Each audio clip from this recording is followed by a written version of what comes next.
Look at this. You just stumbled into something biblical without even trying. You beautiful accidental exorcist, you. Unconscious spiritual fumigator. You walked through that door like it was Tuesday, and suddenly the walls stopped bleeding. The shadows retreated, the whispers went silent, the century-old curse just packed its bags and left, because you showed up smelling like purpose, and they couldn't handle it. You didn't even notice, did you, that the temperature rose 15 degrees when you crossed the threshold? That the black mold in the corners started dissolving? That the flies dropped dead mid-flight? You were too busy thinking about dinner or scrolling your phone or humming that song stuck in your head, while meanwhile you just performed a spiritual genocide on entities that had lawyers in hell, filing complaints about your existence. Let me tell you what really happened when you walked through that door, because you're sitting there confused, wondering why the house feels different, why the air tastes cleaner, why your chest doesn't feel heavy anymore. You think it's coincidence. You think it's imagination. You think maybe you're just having a good day, but no, my friend. You just accidentally became the thing nightmares warn their children about. They'd been there for decades, these things. These parasites, these ancient squatters, feeding on misery, recycling trauma, brewing depression in the walls like it was their personal meth lab, generation after generation of suffering.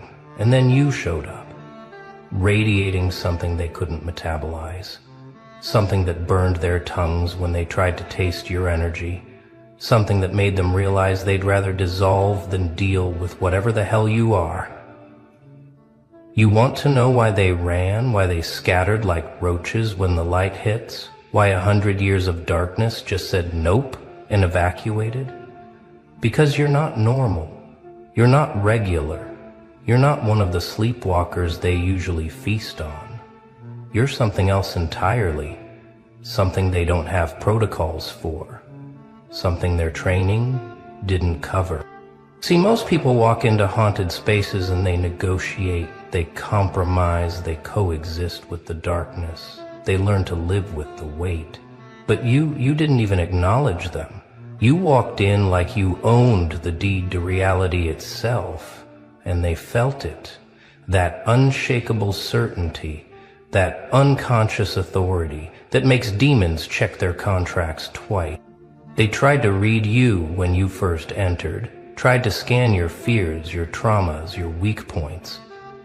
But what they found made them sick. Where they expected wounds, they found wisdom. Where they expected fear, they found fury. Where they expected victims, they found a veteran of wars they couldn't even pronounce.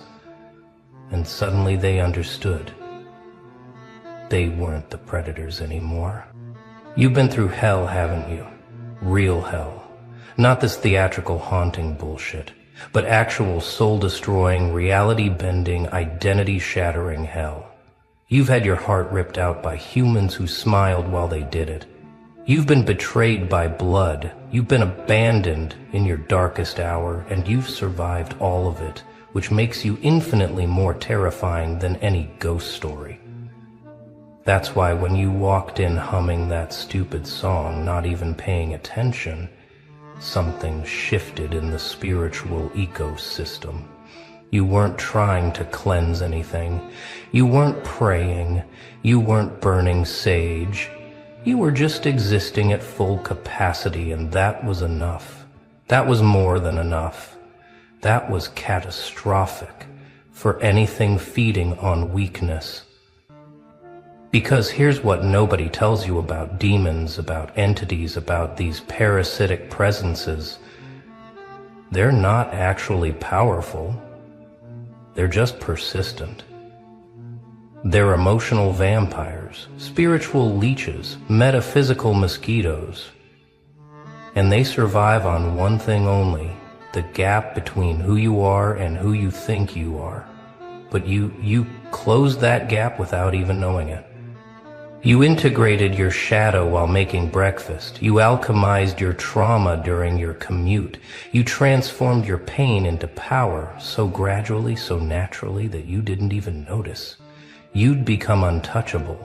And when you walked through that door carrying all that processed darkness, wearing it like armor, they took one look and knew they were outmatched. They could smell it on you, the scent of someone who's been broken and refused to stay broken. The frequency of someone who's died inside and chose to resurrect different. The radiation of someone who's made friends with their own demons and now walks around immune to everyone else's. You didn't need holy water. You are holy water. You didn't need protection. You are the protection. You know what's funny? They probably tried to scare you at first. Probably threw their best material at you. The cold spots, the moving shadows, the whispers in the walls. But you've been gaslit by professionals. You've been terrorized by people you loved. You've been haunted by memories that make their little tricks look like amateur hour at the community theater. What's a creaking floorboard to someone who's heard their own sanity crack? What's a cold breeze to someone who's felt their soul freeze? What's a whisper in the dark to someone who's had lies screamed at them in broad daylight? You're not scared of the dark anymore because you've been the dark. You've lived in it, breathed it, digested it, and came out the other side glowing. They must have panicked when they realized their usual tactics weren't working, when you didn't flinch at their presence, didn't acknowledge their performance, didn't give them the fear they needed to feed on. It's like a vampire trying to bite a mirror. All they got was their own reflection, and they didn't like what they saw. Because in your presence, they saw what they really were. Not powerful ancient beings, but parasites. Not demons, but dependencies. Not curses, but crutches for people who hadn't learned to walk through their own darkness yet. And you'd already graduated from that school with honors, with scars, with a PhD in surviving the unsurvivable. So they left, they had to. They didn't have a choice when faced with someone who'd already been through worse than anything they could create. You think you just walked in and the energy changed, but what really happened was an evacuation, a mass exodus, a spiritual fire drill where every negative entity in a 5-mile radius got the message, clear out. The real monster just arrived. And you're not even trying. That's what kills them. That's what makes this so beautifully brutal. You're not performing rituals. You're not declaring war. You're just being yourself. And yourself happens to be their kryptonite. Your existence is an exorcism. Your presence is a purification. Your breathing is basically biblical pest control. They're probably warning others right now, spreading the word through whatever network these things use to communicate.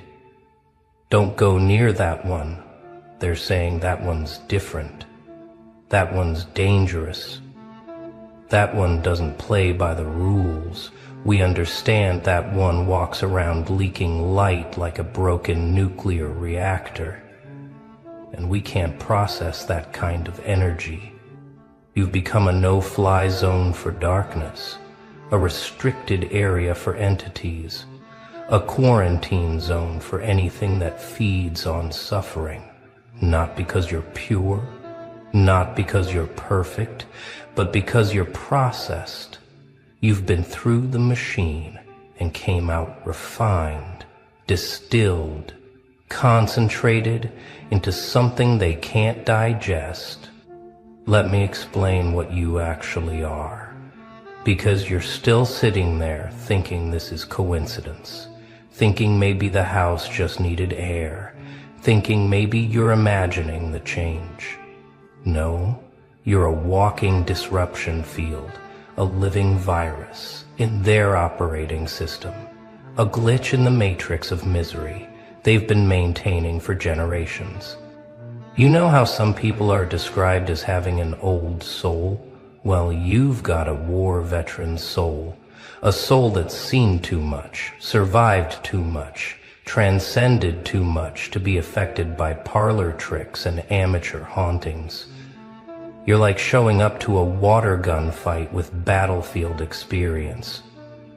These entities took one look at your energy signature and realized they were catastrophically outgunned. Every trauma you survived added another layer to your armor. Every betrayal you processed became another weapon in your arsenal. Every night you chose to keep breathing when breathing felt impossible. You were unconsciously training for this moment. You weren't building walls. You were developing immunity. You weren't hiding from the darkness. You were developing antibodies to it. That's why you didn't even notice them when you walked in. Your spiritual immune system just automatically started eliminating threats like white blood cells attacking an infection. You didn't have to try. You didn't have to fight. Your very existence is antimicrobial to their kind of energy. Your presence is pesticide to their parasitic nature. They're gone now, really gone, not hiding, not waiting, not lurking in the corners hoping you'll leave. They're evacuated, relocated, seeking easier prey because you've made this space uninhabitable for them. Simply by inhabiting it yourself, you've accidentally gentrified the spiritual neighborhood, and the old residents couldn't afford the new energy prices. But here's what they didn't want you to know, what they were hoping you'd never figure out. You've always had this power. Every single human has the capacity to be their own exorcist, their own cleanser, their own spiritual authority. But most people never activate it because they're taught to fear what they don't understand, taught to seek external protection instead of internal power. You activated yours through survival, through refusing to let life break you permanently, through getting back up when staying down would have been easier. Every time you chose to heal instead of harden. Every time you chose growth over grudges. Every time you chose yourself over self-destruction, you were building this frequency that makes you uninhabitable to anything negative. And get this, you are none. You're not special in the way of being chosen. You're special in the way of choosing. You chose to metabolize your pain instead of marinating in it.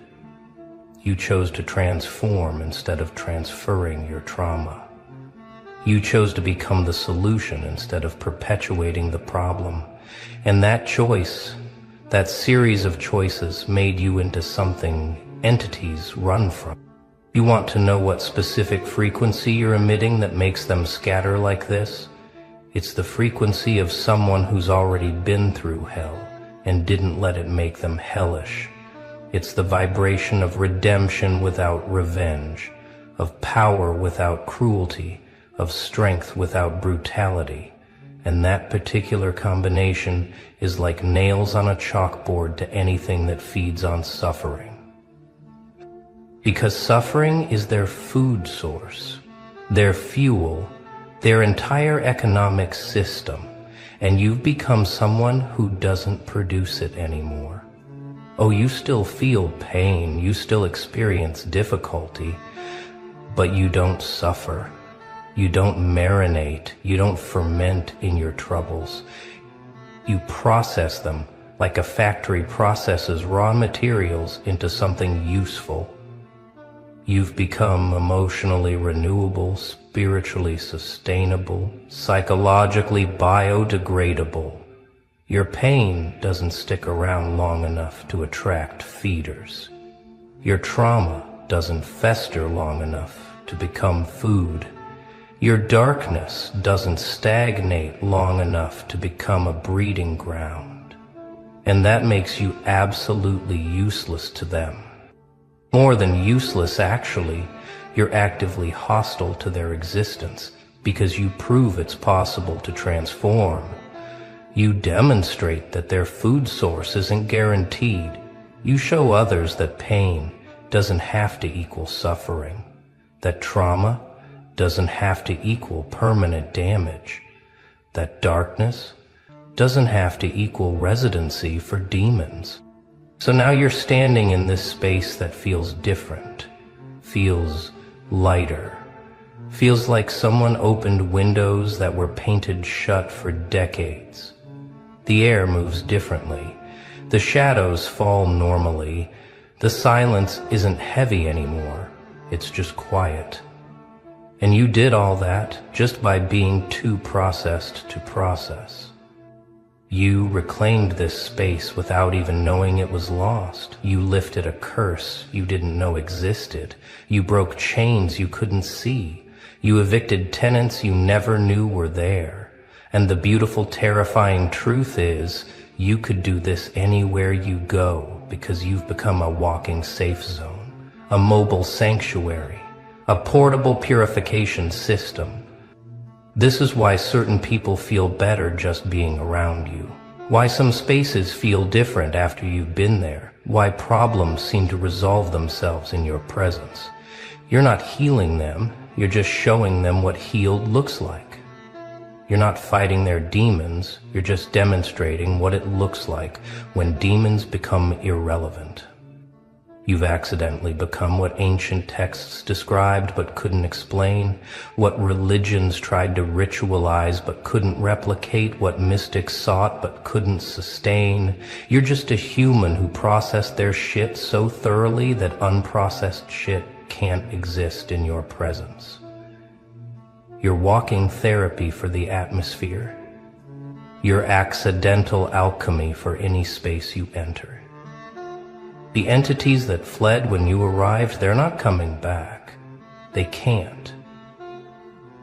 They've been essentially evicted by your essence, evacuated by your evolution, excluded by your frequency.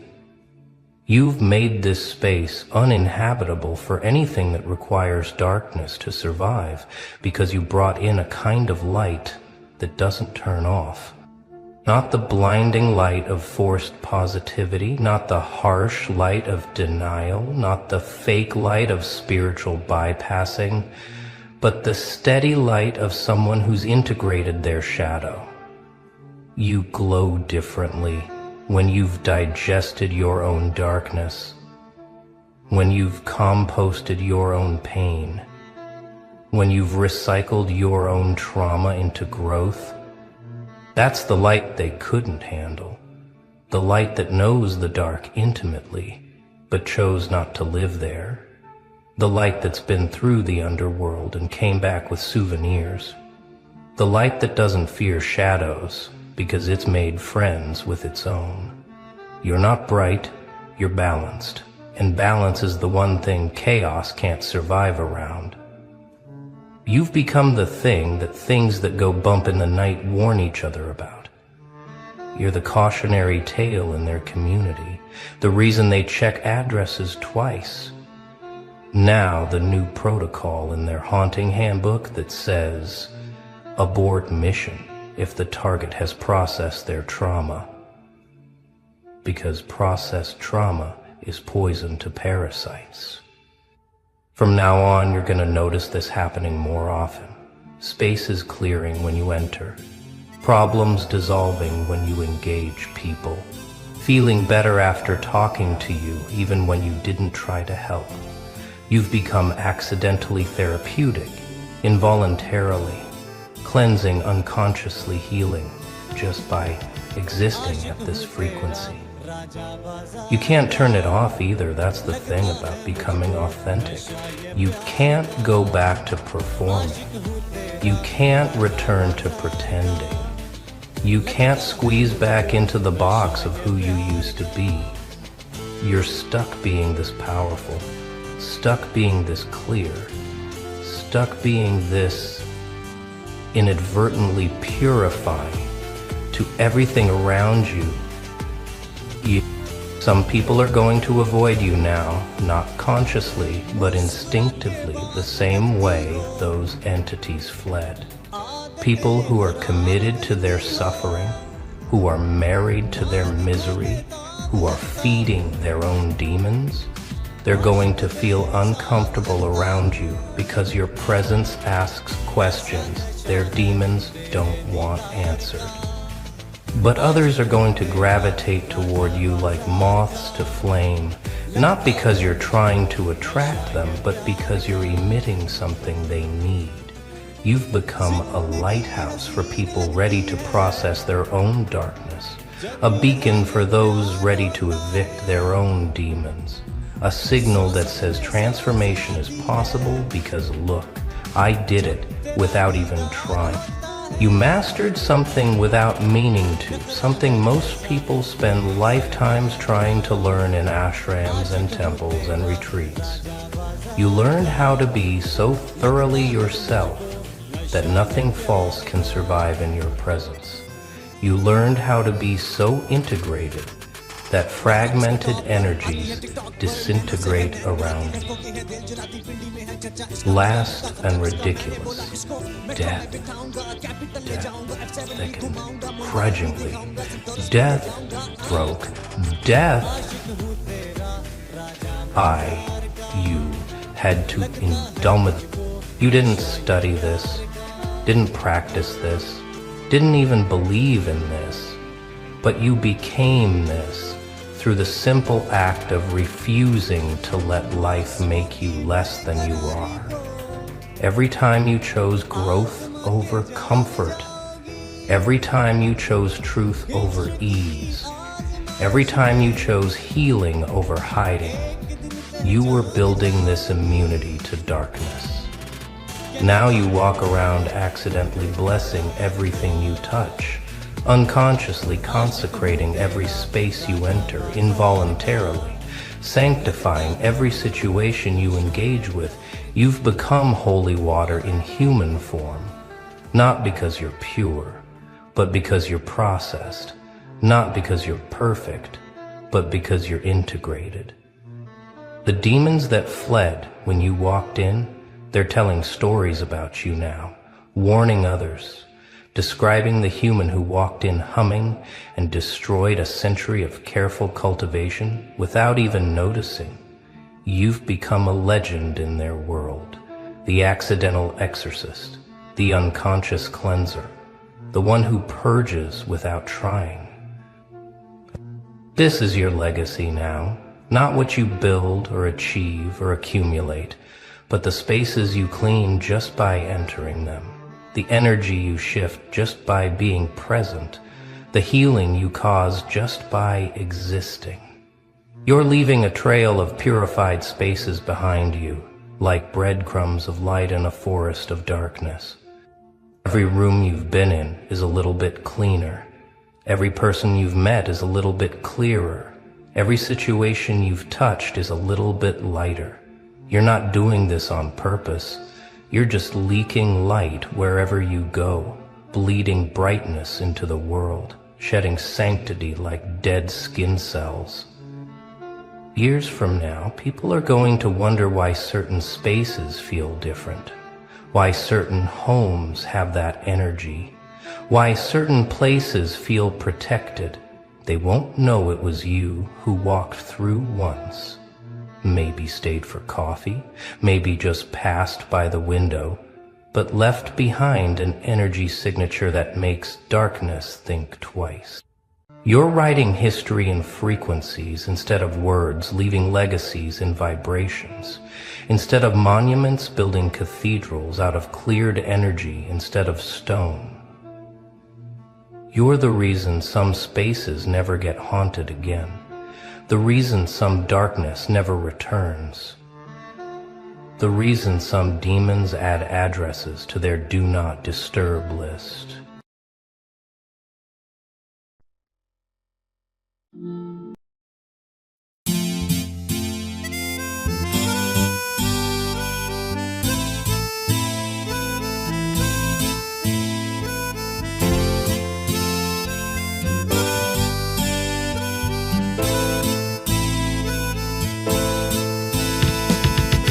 आशिक हूँ तेरा राजा बाजार का, लगता है मुझको नशा ये प्यार का।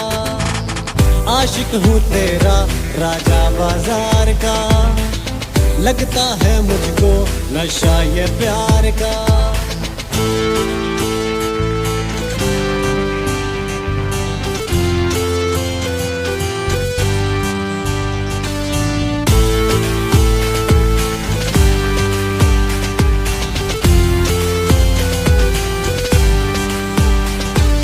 मुस्कुरा के बात करती हो, आदतें खराब करती हो। ना दिखो बेताब लगता हूँ, आशिक बेहिसाब लगता हूँ। ऐसा नशा है तेरे दीदार का, आशिक हूँ तेरा राजा बाजार का, लगता है मुझको नशा ये प्यार का। जिंदगी हसीन लगती है जब ये जालिम प्यार होता है। सांसों में सांस आती है जब तेरा दीदार होता है। नखरा है ऐसा मेरी सरकार का, आशिक हूँ तेरा राजा बाजार का, लगता है मुझको नशा ये प्यार का।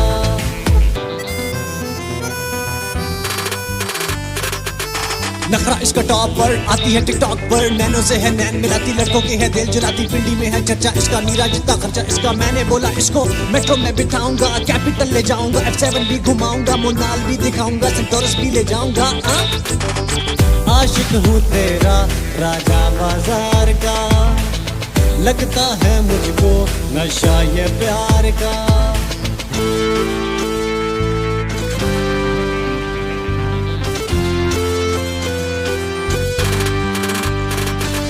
मौसमों की बेकरारी को